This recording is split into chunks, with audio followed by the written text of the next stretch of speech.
What's wrong with you? No one showed up for Forest Friends on Friday. It was Forest family.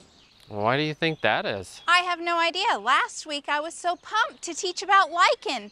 Did you know lichen isn't a plant? It's a symbiotic relationship between algae and fungus. So I made up this game where we pretended an alga and a fungus met and they took a lichen to each other. It was so much fun. You made people pretend to be fungus? To me, it would be an honor to be a fungus.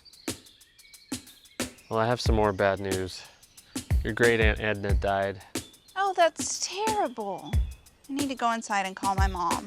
I can't believe this happened.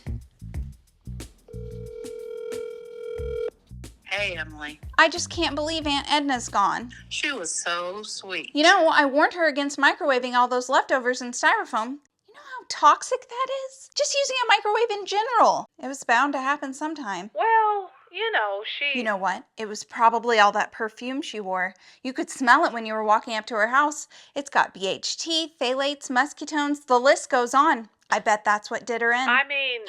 It was probably her teacups. The first time I saw those, I knew they were leaded. That's what did it. Emily. What? She was 102 years old. Well, something got her.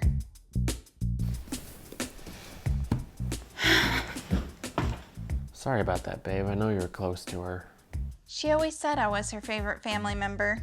She lived a long, meaningful life. You just never know what's going to get you.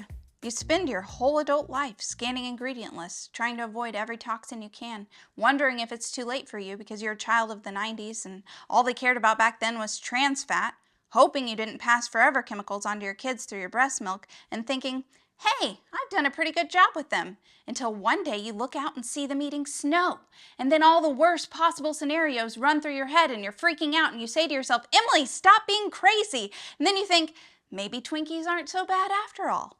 But then you snap back to reality and think that's what they want you to think. They would turn you into a walking Cheeto if they could. I know stress is worse than toxins, but how can you not stress when you know about all the toxins? When's the funeral? Mine or Aunt Edna's? We ask you to bless those who mourn with the... Aren't cemeteries just as bad for contamination as landfills? I mean, think about all the metals in the coffins. Are we on a hill? What about the runoff? Oh gosh, they're passing out roses. They were definitely not locally grown. Those poor people have no idea about the amount of pesticides that are on them.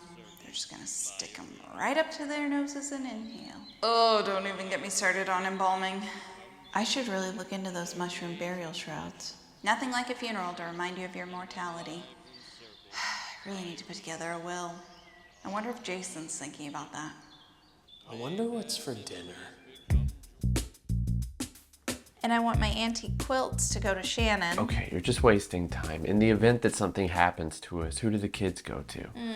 How about your parents? They're so close to retirement, I'd hate to ask them to start over. That just seems rude. Your older brother? He just lives so far from everyone our boys know. One of your younger brothers? One smokes and one eats at Sonic. I mean, Sonic? Of all the fast food options available, who would choose Sonic? Is that what you want for our boys?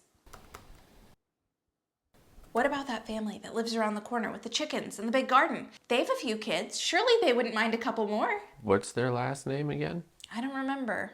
We could swing by, feel them out, make them some cookies, sweeten the deal. Right, yeah. Swing by our neighbor's house who we don't even know their last name, give them some cookies and say, hey, if something ever happens to us, could you take our kids? And, oh, by the way, do you eat at Sonic? Seems reasonable to me.